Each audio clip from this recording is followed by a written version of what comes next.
कार्यक्रम में जो है पहुंचे। भागीदारी कार्यक्रम है, अंतर्राष्ट्रीय जनजाति भागीदारी कार्यक्रम, जिसमें सीएम योगी आदित्यनाथ आपको नजर आ रहे हैं। तस्वीरें लाइव आपकी टीवी स्क्रीन पर दिखा रहे हैं, जहां पर अंतर्राष्ट्रीय जनजाति भागीदारी उत्सव का आयोजन यहां पर किया गया है। खास कार्यक्रम इस मौके पर आयोजित किया गया है, जहां पर सीएम योगी आदित्यनाथ आपको नजर आ रहे हैं। कुछ वाद्य यंत्र भी वो बजाते हुए नजर आ रहे हैं और अंतर्राष्ट्रीय जनजाति भागीदारी उत्सव का यहाँ पर आयोजन किया गया है और सीएम योगी आदित्यनाथ आपको नजर आ रहे हैं। लाइव तस्वीरें आपको दिखा रहे हैं, जहां पर सीएम योगी आदित्यनाथ आज कई सारे कार्यक्रमों में शिरकत करने वाले हैं और शुरुआत अंतर्राष्ट्रीय जनजाति भागीदारी उत्सव से की गई है। ताबड़तोड़ तरीके से प्रचार करते हुए आज नजर आएंगे और फिलहाल ये लखनऊ से लाइव तस्वीरें आपको दिखा रहे हैं, जहां पर सीएम योगी आदित्यनाथ को एक टोपी भी भेंट की गई है और जो महिलाएं हैं वहां पर मौजूद है, उनकी ओर से ही ये भेंट की गई है और तस्वीरें आपको लाइव दिखा रहे हैं लखनऊ से, जहां पर सीएम योगी आदित्यनाथ आपको नजर आ रहे हैं। इसी के साथ उनके साथ जो तमाम मंत्री मौजूद है उनको भी ये भेंट की जा रही है और अंतर्राष्ट्रीय भागीदारी उत्सव 2024 जिसका आयोजन यहां पर किया गया है, सीएम योगी आदित्यनाथ आपको नजर आ रहे हैं। लगातार ये लाइव तस्वीरें आपकी टीवी स्क्रीन पर दिखा रहे हैं, जहां अंतर्राष्ट्रीय जनजाति भागीदारी उत्सव का आयोजन यहां पर किया गया है, जहां पर सीएम योगी आदित्यनाथ इस कार्यक्रम में शिरकत करने के लिए पहुंचे। और जैसे कि हमने आपको बताया कि आज सीएम योगी आदित्यनाथ का स्केड्यूल जो है वो काफी ज्यादा हेक्टिक रहने वाला है, क्योंकि 4 जगह उनकी जनसभाएं होने वाली। इसी के साथ गुरु नानक देव जी की जयंती के अवसर पर जो खास कार्यक्रम आयोजित किया जाएगा उसमें भी शिरकत करने के लिए पहुंचेंगे सीएम। और ये लाइव तस्वीरें आपकी टीवी स्क्रीन पर भगवान बिरसा मुंडा की 150वीं जयंती के अवसर पर जनजातीय गौरव दिवस के अवसर पर इस खास कार्यक्रम का आयोजन किया गया है। लखनऊ से लाइव तस्वीरें आपकी टीवी स्क्रीन पर दिखा रहे हैं। भगवान बिरसा मुंडा की 150वीं जयंती है आज, जिस मौके पर इस खास कार्यक्रम जनजातीय गौरव दिवस के अवसर पर इस खास कार्यक्रम का आयोजन किया गया है और सीएम योगी आदित्यनाथ आपको नजर आ रहे हैं। लगातार ये लाइव तस्वीरें लखनऊ से आपकी टीवी स्क्रीन पर दिखा रहे हैं। जनजाति भागीदारी उत्सव का ये शुभारंभ, जहां पर ये लाइव तस्वीरें आपकी टीवी स्क्रीन पर लगातार दिखा रहे हैं और इसी के साथ भगवान बिरसा मुंडा की जो 150वीं जयंती है,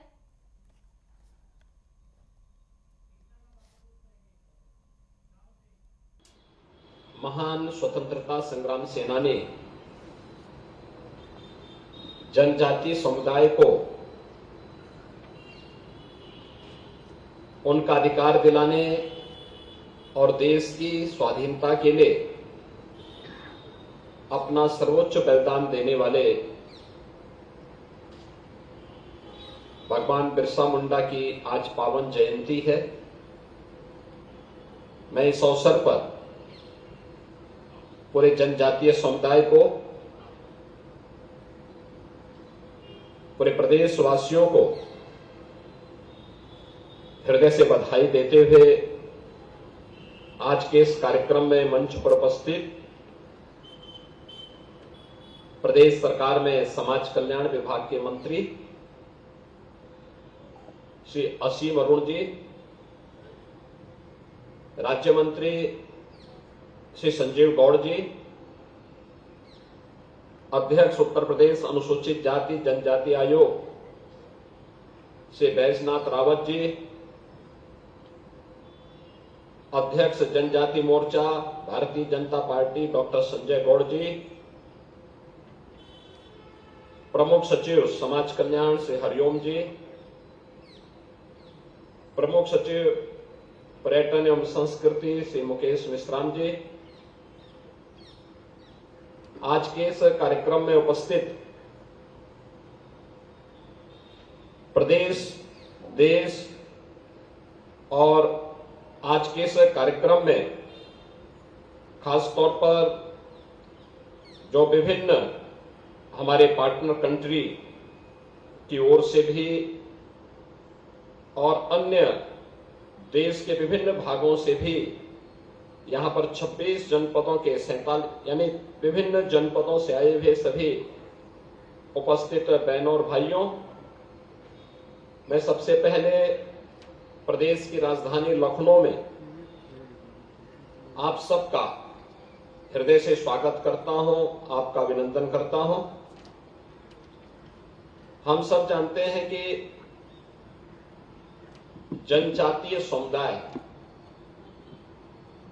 यह भारत का मूल संप्रदाय होने के साथ साथ माटी के साथ जुड़ा हुआ समुदाय है। मातृभूमि के प्रति माता भूमि पुत्रोहम पृथिव्या इस भाव को अंगीकार करने वाला समुदाय है कि धरती हमारी माता है, हम सब इसके पुत्र हैं। और इसी भाव के साथ जब ये देश गुलाम था, उस कालखंड में भगवान बिरसा मुंडा ने जनजातीय समुदाय के अधिकारों के लिए, देश की स्वाधीनता के लिए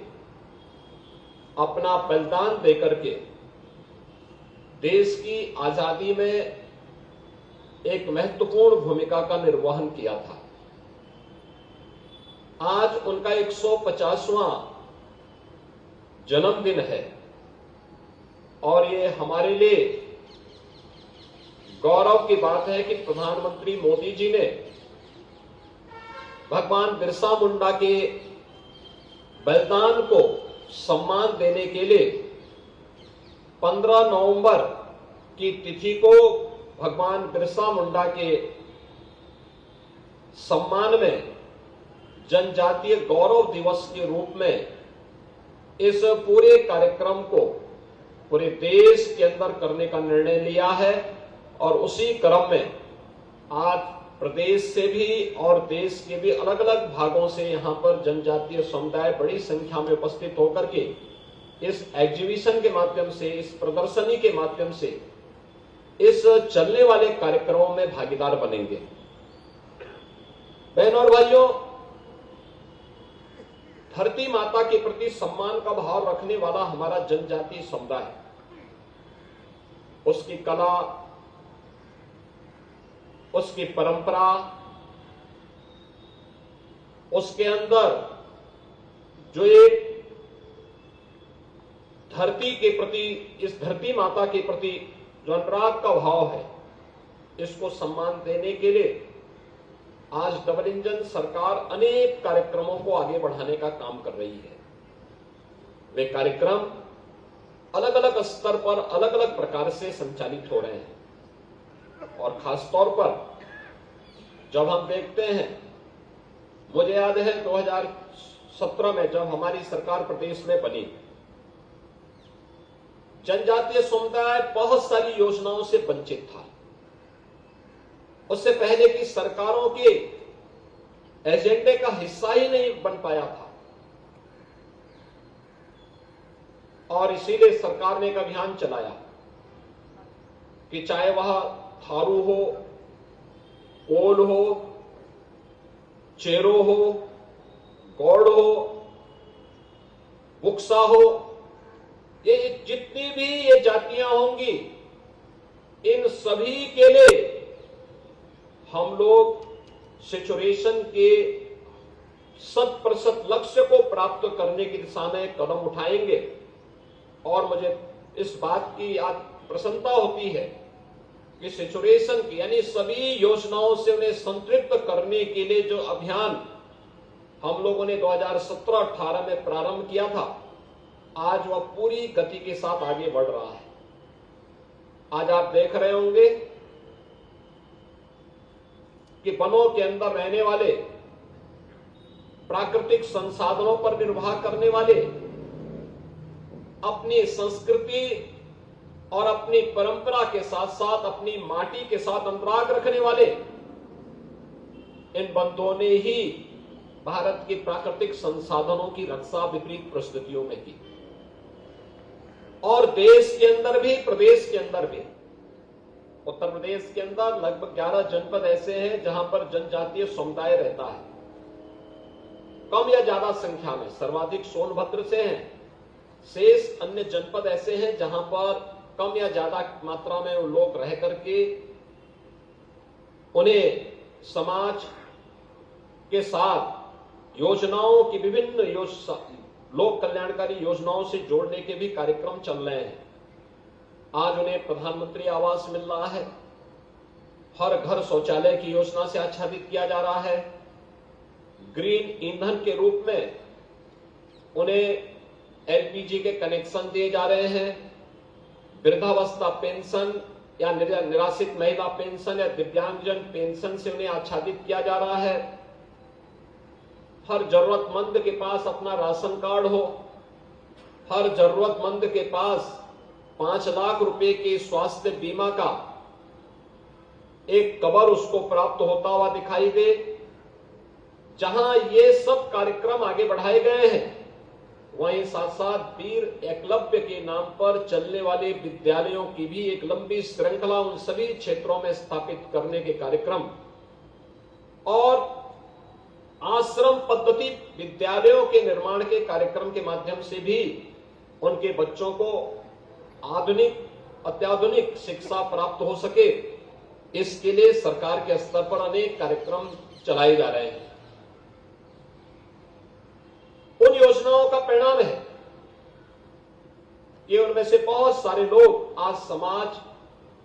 और राष्ट्र के द्वारा चलाए जाने वाली इन योजनाओं का लाभ लेकर के आर्थिक स्वावलंबन की दिशा में तेजी के साथ आगे बढ़ा है। एक तरफ उन्हें आर्थिक रूप से समृद्धि के पथ पर अग्रसर करना, लेकिन साथ साथ उसकी विरासत और उनकी संस्कृति हर हाल में सुरक्षित रहे, उसे संरक्षित करने के लिए भी सरकार के स्तर पर अलग अलग स्थानों पर म्यूजियम बनाए जा रहे हैं। क्योंकि होता क्या है कि जब हम लोग आगे बढ़ते हैं, टेक्नोलॉजी हमें हमारी विरासत से कहीं ना कहीं उससे छुटकारा दिलाती है, लेकिन हमें तकनीक अपनानी है, लेकिन अपनी विरासत से मोहभंग नहीं होने देना है। और इसी बात को लेकर के सरकार के स्तर पर जो प्रयास प्रारंभ हुआ, उसका परिणाम आज इस रूप में आ रहा है। इमलिया कोडर जनपद बलरामपुर में एक भव्य म्यूजियम बना है, मुझे वहां जाने का अवसर प्राप्त हुआ। थारू जनजाति से जुड़े हुए लोग वहां पर उस म्यूजियम के माध्यम से जनजातीय समुदाय के जुड़ी हुई संस्कृति, उनकी परंपरा, प्राचीन काल से उनकी क्या क्या पद्धतियां रही हैं, इन सबको वहां देख सकते हैं। बहुत अच्छा म्यूजियम वहां पे बना हुआ है। संस्कृति विभाग ने समाज कल्याण विभाग के साथ मिलकर के उसको आगे बढ़ाया है। ऐसे ही सोनभद्र में भी आज एक म्यूजियम का निर्माण और भी अन्य जनपदों में इस कार्यक्रम को आगे बढ़ाने का कार्यक्रम सरकार युद्ध स्तर पर डबल इंजन की सरकार इसको बनाने का काम कर रही है। बुक्सा जनजाति बिजनौर में रह रही है, उनके लिए भी शासन की योजनाएं वहां तक पहुंच जाए। और मुझे बताते हुए प्रसन्नता है कि आज जहां सोनभद्र में आश्रम पद्धति विद्यालय का जो लगभग 48 करोड़ रुपए की लागत से बना है, जहां उसका लोकार्पण का कार्यक्रम आज संपन्न हुआ है, वहीं साथ साथ बिजनौर के बुक्सा जनजाति से जुड़े हुए लोगों को भी योजनाओं से आच्छादित करने का जो क्रम हम लोगों ने महामहिम राष्ट्रपति जी के आगमन के दौरान प्रारंभ किया था, आज वह अपने लक्ष्यों को प्राप्त कर रहा है। हर हाल में बिना भेदभाव के शासन की योजना का लाभ समाज के हर तबके को प्राप्त हो, यह किसी भी सरकार की एक प्राथमिकता होनी चाहिए। और प्रधानमंत्री मोदी जी ने इन्हीं भावों के साथ इस देश के अंदर देशवासियों को एक मंत्र दिया था, और वो मंत्र दिया था सबका साथ और सबके विकास का। इस सबका साथ और सबके विकास का भाव यही है कि हम लोग जितने भी जरूरतमंद नागरिक हैं, अगर वह किसी एक योजना से आच्छादित नहीं हो पाया है, उस तक वह योजना पहुंचाना करके उसके जीवन स्तर को उठाना। और प्रधानमंत्री जी की प्रेरणा से उत्तर प्रदेश सरकार वर्तमान में एक बड़े कार्यक्रम को आगे बढ़ा रही है। जीरो पॉवर्टी के लक्ष्य को प्राप्त करने के लिए आज हम लोगों ने तय किया है कि जनजातीय समुदाय हो, अनुसूचित जाति से जुड़े हुए समुदाय हो, अति पिछड़ी या पिछड़ी जाति से या अन्य नागरिक जो भी अब तक शासन की विभिन्न योजनाओं से अगर अभी भी वंचित है, उस तक हम उन योजनाओं को पहुंचा करके जीरो पॉवर्टी के लक्ष्य को प्राप्त करेंगे। यानी गरीबी को सर्वथा मुक्त करने के एक ऐसे समाज की व्यवस्था के लिए हम कार्य कर रहे हैं और मुझे लगता है कि बहुत शीघ्र इसके परिणाम हम सबके सामने आएंगे। आज का ये दिवस हम सबको एक नई प्रेरणा दे रहा है। अगले कुछ समय तक यह कार्यक्रम यहाँ पर 15 से लेकर के 20 नवंबर तक 6 दिवसीय जो अंतर्राष्ट्रीय जनजाति भागीदारी जो दिवस है, यह इस अवसर पर यहाँ पर आज संचालित होगा। इसमें मुझे जानकर के प्रसन्नता है कि 22 राज्यों के कलाकार इस पूरे अभियान के साथ यहाँ पे जुड़ेंगे और साथ साथ स्लोवाकिया एवं वियतनाम के कलाकार भी इसमें भागीदार बने हैं। मुझे पूरा विश्वास है कि इन सभी के माध्यम से हमें जनजातीय समुदाय को देखने और उन्हें आगे बढ़ने का एक अवसर प्राप्त होगा। मैं आज के इस अवसर पर जब भगवान बिरसा मुंडा की पावन जयंती को जनजातीय गौरव दिवस के रूप में हम आयोजित कर रहे हैं, इस अवसर पर अपने पूरे जनजातीय समुदाय को, पूरे प्रदेश वासियों को मैं इस अवसर पर एक बार फिर से हृदय से बधाई देता हूं और भगवान बिरसा मुंडा के उन आदर्शों से हम प्रेरणा प्राप्त करके एक भारत श्रेष्ठ भारत के निर्माण में अपना योगदान दे पाएंगे। इस विश्वास के साथ आप सबके प्रति मैं अपनी शुभकामनाएं देता हूं। धन्यवाद। जय हिंद। तो लखनऊ से आप सुन रहे थे सीएम योगी आदित्यनाथ को भगवान बिरसा मुंडा की 150वीं जयंती के अवसर पर इस खास कार्यक्रम का आयोजन किया गया था।